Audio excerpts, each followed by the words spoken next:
First of all, yeah, I need to conclude because we've got to. First of all,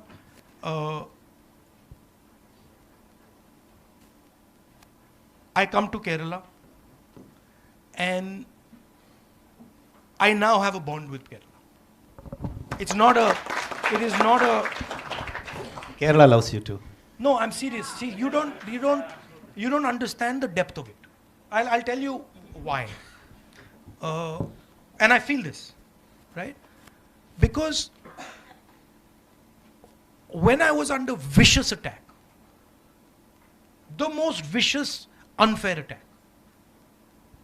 Kerala embraced me. That I'm not going to forget. That I cannot forget ever.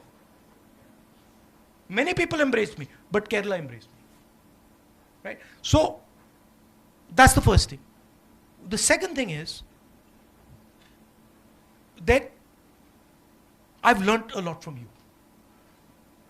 I've learnt about respecting people, about respecting other cultures, about being affectionate to people, about even how you do your politics, how you run your hospitals, how you do even your political meetings.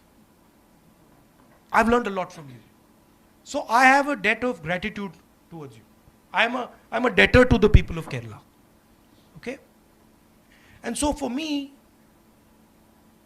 I'm not partial to one Keralite or another Keralite. For me, all Keralites are the same. And I'm interested in being your partner, in helping you achieve whatever you choose to achieve. It is going to be, it's your journey. These are your decisions. But I would like you to know that I'm there to work with you, to help you in whatever way I can. Finally, your history, your tradition, your giants like Narayana Guruji are guides. In our culture, a guru is given a exalted place. They're national gurus. They teach our country the direction in which we should be going. Their ideas, of course, are embedded in our constitution and are embedded in our democracy, but they are like lighthouses that, this is where we should be going. And that, when I speak of a Narayana Guru, he is actually a person, but he reflects the spirit of Kerala. He only became Narayana Guru because he reflected the spirit of the people. The rebellious spirit. Yeah.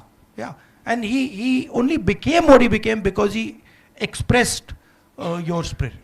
And I want that the people of Kerala, young, old, male, female, poor, rich, always express freely and openly the spirit of Kerala.